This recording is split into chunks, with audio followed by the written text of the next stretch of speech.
The next speaker is Ioana Alexandra Frincu. Is it? Ah, she's... Frincu. Scuzați-mă, nu era Căciula. Chief Operating Officer at Under Development Office. She's an expert in blockchain, machine learning, and yeah, you're gonna talk about blockchain trends. Sort of, okay. Ioana, please, a big applause for Ioana.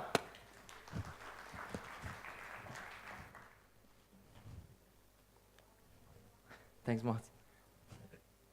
The mic is working, perfect. So, my name is Ioana, and I'm here to talk a bit about the future of money and governance. How many of you here are from the banking sector? Can you please raise your hand? Wow, you might not like my presentation, but let's give it a try. Most of the people right now, at least in this geographical area, imagine money as the way we see it. We have banknotes, coins, and as far as we know in Romania, cash is king. And there is one property that cash and cryptocurrencies have in common, the most fundamental property of cash actually, and that is the fact that they're anonymous. Cash doesn't have a name attached to it. I go to the cash register, I pay with banknotes, and no one knows my name. And this can be a problem because fraud is increasing and a lot of malveillant actions take place regarding money. So my purpose today is here is to talk a bit about what the future is. You can contact me using all these links after the conference if you'd like, and I'm super curious to hear all your questions after the presentation. Does this work? It does. So there's the boring version of the definition of money, which is like, money is any item or verifiable record that is generally accepted as payment, blah, blah, blah, blah, blah. Just give it up. This is the economic student version that neither of us like or care that much about when it comes about the future. But Yuval Harari gave a way better definition of money in his book called Money. And that is the fact that money is the greatest system of mutual trust ever designed. States, constitutions, laws, and money are all in our common imagination. We invented them, and we need to enforce them by law to exist. Otherwise, the Hammurabi's code would have been written in our DNA, but it's not. And money is not written in our DNA. We used to have shells, fish, sticks, or mirrors to trade in the past. But as far as humanity exists, this is our timeline. This is where the first human traces were discovered. That's the first behavior evidence of trading. And that's when money appeared, and we're right at the end. That's how long money have been present in our history. And they're relatively new if you get to look at it this way. Before money, we used to have all sorts of objects that we used to trade. And even now, there are some places where money is not used as a trading mechanism. So, money is used for three main purposes: store of value, unit of account, or medium of exchange. Basically, we can store value to use it for a later date. We can assign value to goods. For example, I do not need 500 cows to buy a Mercedes. I need $50,000. And therefore, we are fixing the need of having multiple mediums of exchanges. And it's also easier for me and you to trade goods between us using a common standard, which can be the euros, dollars, the Romanian leu, or anything like this.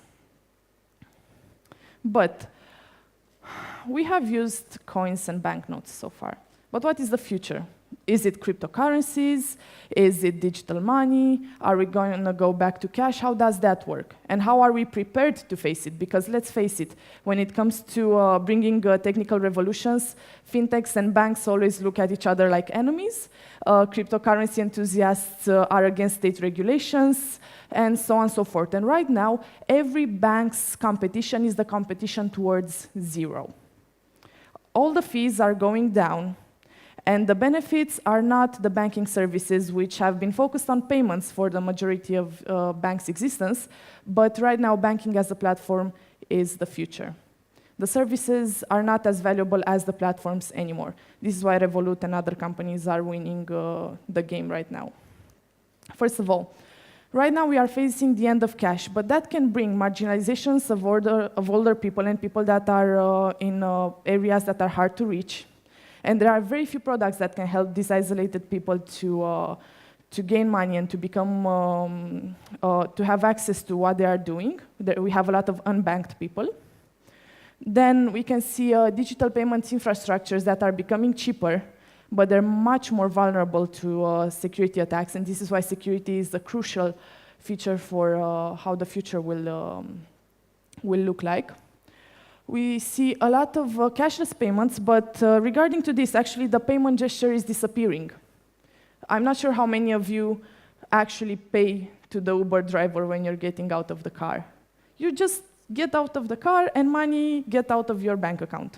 And that's it. You don't pay. You don't do the gesture of payment. And that makes it easier for money to leave our wallets faster. And this gesture of payment is actually the thing that is disappearing at a global level from most applications that help us get anything. When the Uber Eats guy comes to your door, you don't give him money. You just take the food and close the door. Then when Bringo comes to your apartment, you don't take the cash out of your pocket that much. The same is for Glovo and other applications that we're using on a day-to-day basis. We can see that the gesture of payment disappears, and that can cause consumer debt to spiral. We are starting even here to have more credit cards, to consume more money than we are actually earning, and to not be aware of what we're spending our money on. At the same moment, there will be less fraud and crime because digital money doesn't have that anonymity property that cash and crypto have.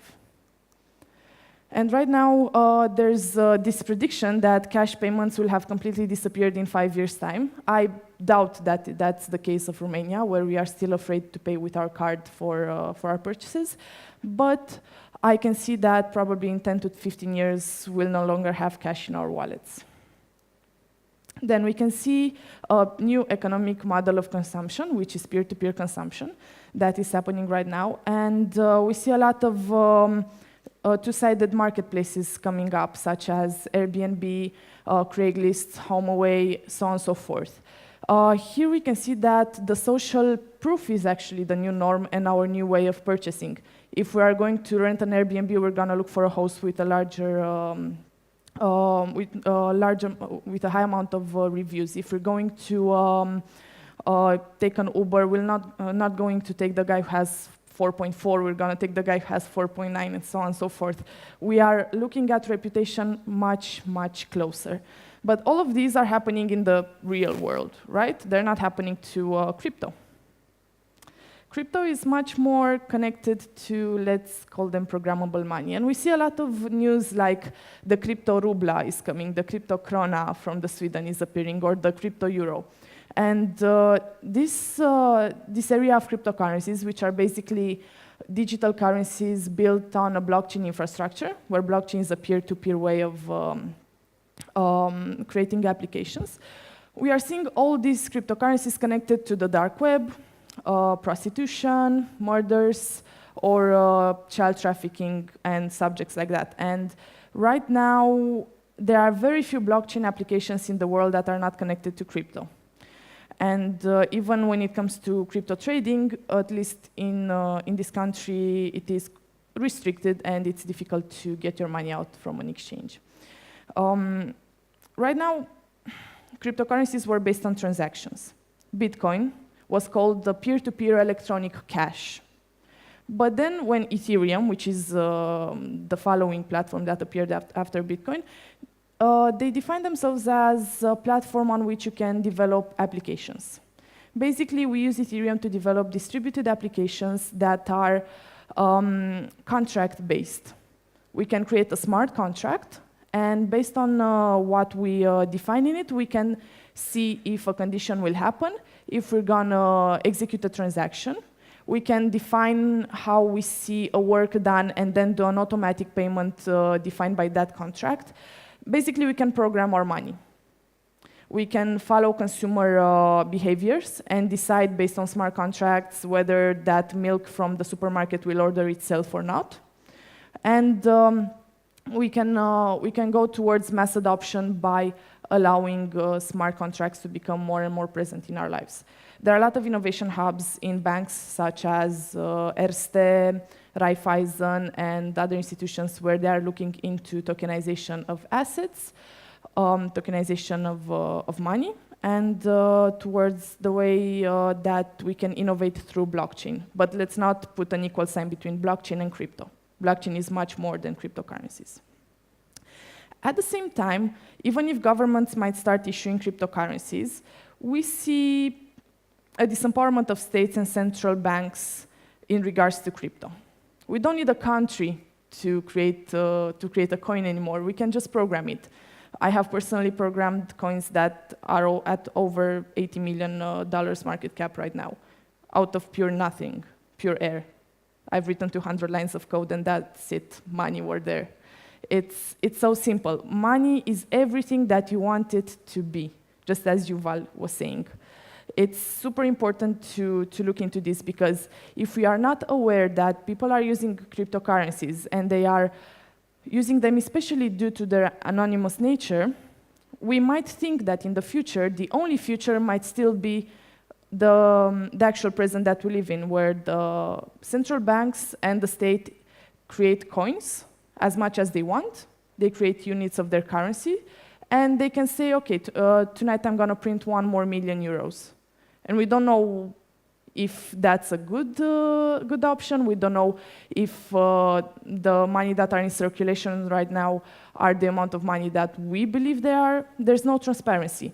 But with blockchain, we can create consensus algorithms. We can create ways that these cryptocurrencies are more or less self-governed or governed by a consensus algorithm set up by a community. And that's very important. Basically, because countries are invented by us, why not just give them up and create our currencies, and that's it. It's everything in our heads, as I was saying earlier. At the same time, there has been a huge amount of ICOs, or initial coin offerings, happening in the past, especially in 2017, where people, it looked like the dot-com bubble. People were creating their projects without no real use, projects that would have not gotten any Series A or B funding, and they were raising 50, 60, 200, or even $500 million for technology. And trust me, technology cannot cost $500 million unless we really want to buy ourselves a Lamborghini or something. And that actually attracted the crisis of the cryptocurrency market cap. Here, there's a graphic that shows the cryptocurrency market cap since 15th of January, since December 2017 to present. And you can see that people have been using less and less cryptocurrencies, and they have gone down.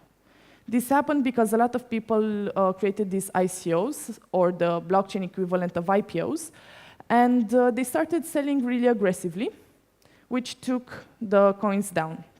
And even if we say that cryptocurrencies are decentralized and that they cannot be hacked or they cannot be manipulated, that is not really the case. The top 10 wallets of Bitcoin contain almost half of the whole Bitcoin value.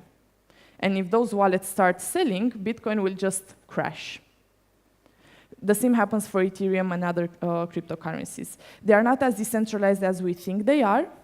There are people that have huge amounts of them, hundreds of millions of dollars in cryptocurrencies, and if they decide to start selling tomorrow, basically all the money that are there are not real. I'm not sure that crypto exchanges have that many money in them.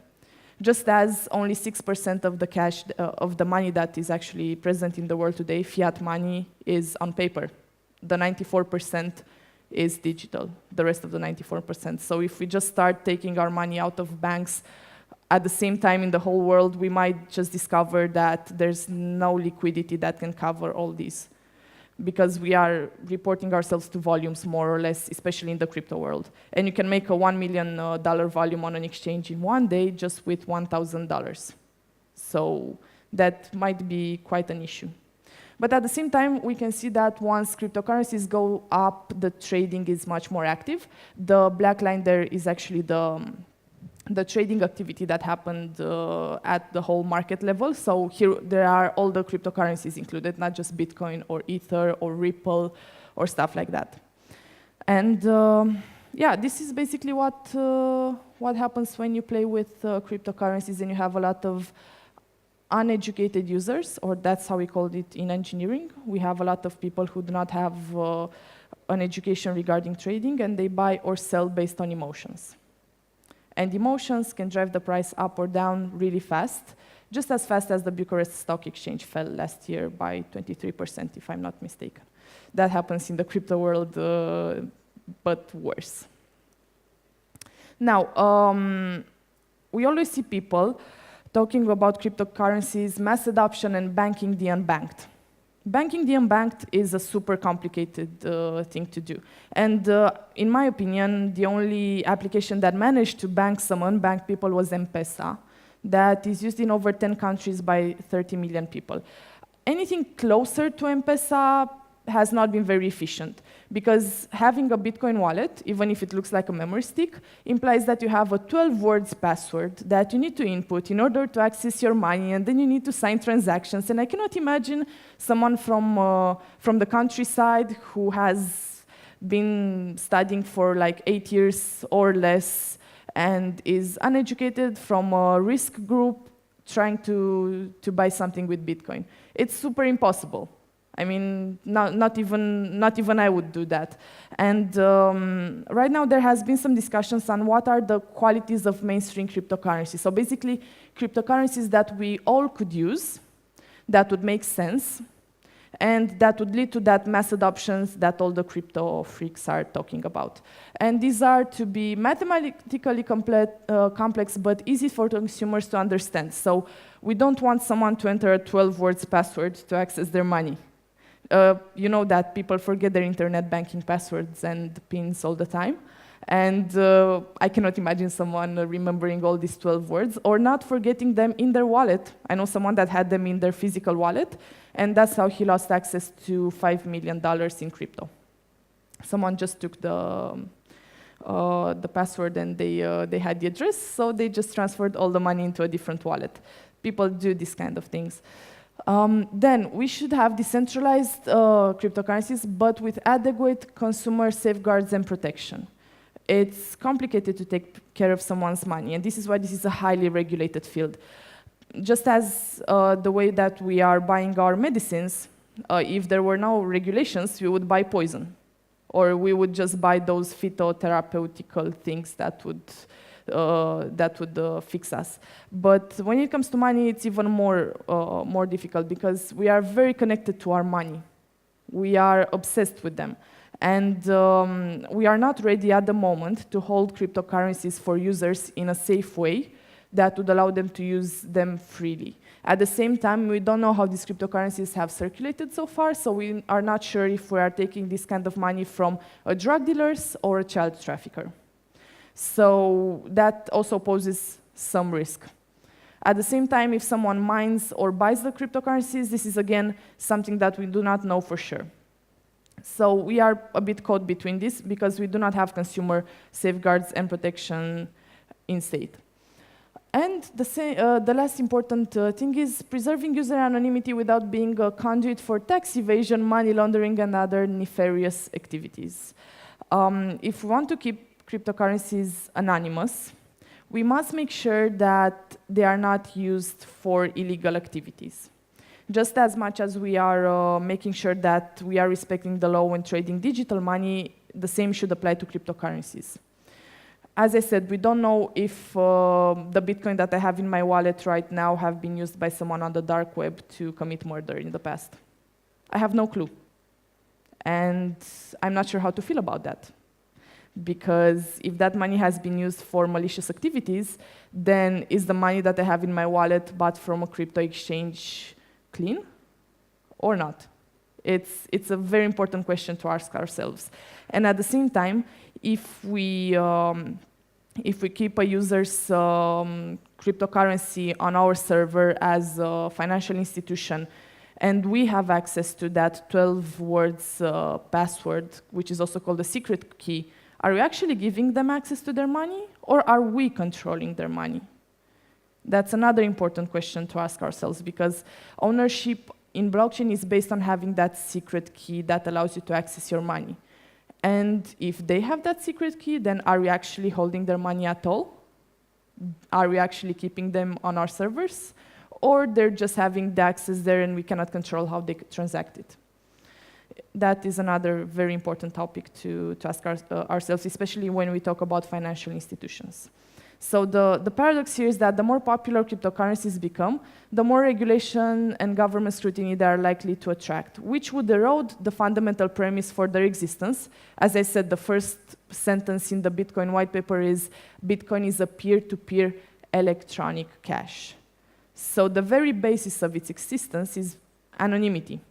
And we don't know if we are keeping this kind of anonymity on the user side, if we are going to regulate this kind of money. But at the same time, we have a lot of people that might use them for malicious activities, that might use them for illegally or morally wrong things. And we need to find the golden path between these two.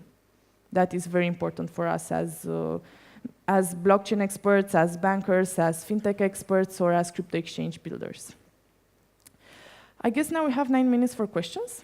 So I would love to hear if you have any kind of questions or anything to add to the presentation. And as I said, you can find me really easy on any medium of exchange anytime. You are staying, you are not leaving, right?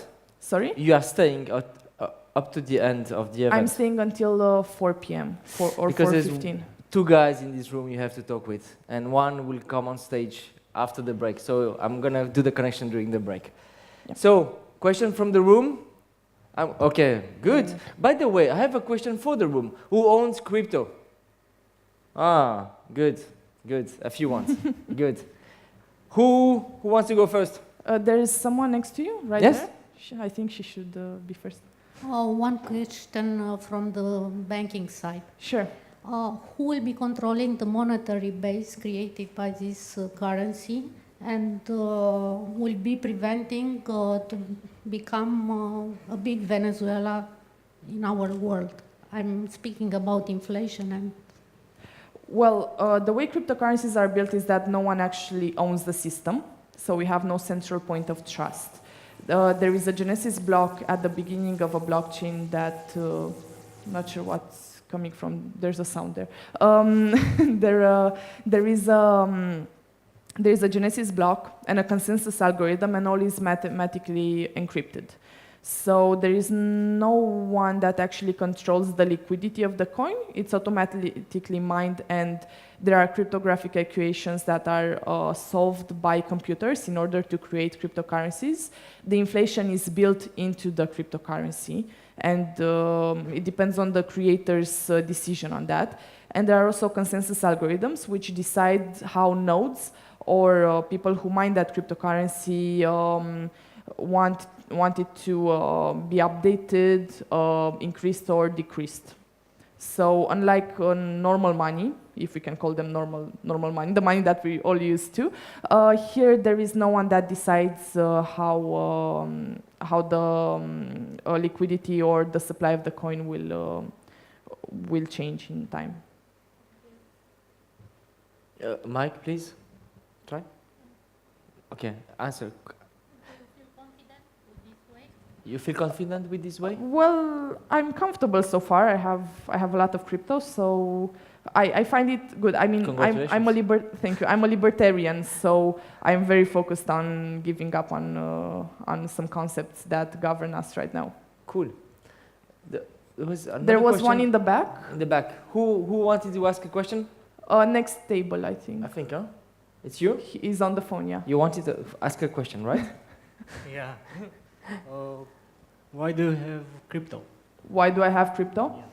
Everything started really fun. I was helping someone as a freelancer, and they paid in crypto a long time, very, very long time ago. And then someone told me, you know this thing blockchain? And I was like, yeah, sure, let me just check it out. And that's how I started working in blockchain and got paid in crypto for a very, very long time. That's how I got to have crypto. And I'm a Bitcoin believer, so I'm gonna be a hodler. A hodler means hold on dear life, which means that I'm not gonna sell my crypto very soon. Cool. Any more questions from the room? I have 2 questions via the app. Sure. People are a bit shy. Romania. From Sami Popa, what's the most secure crypto wallet on the market for you? The most secure crypto wallet is a paper wallet, which Okay. is an offline wallet, so not connected to the internet, and you store your secret key in a safe location where no one can access it. No web wallets are safe, and nothing that is connected to the internet is safe, in my opinion. Okay, you're gonna have to discuss with those guys. So from no Bitcoin. brands. There are no wallet brands that you Okay. can use if that was the question, but you can go online on bitcoin.com or MyEther wallet and generate a paper wallet, and that's it. Moving on from the crypto and coming back to the payment, there's somebody, you see the question? Somebody asking about payment by card became a custom in Romania only after it was mandatory for shops to accept on the POC. So are you aware of such regulation for mobile payments? So by paying with your phone. Yeah. I'm not an expert in financial regulations, but Okay. as far as I know, there will be some regulations that add mobile payments. But mobile payments are also connected to card payments, after all. Yeah. We usually have virtual cards that we use for payments. So I guess that falls under the regulations for cards. Very good point. So I will jump on it.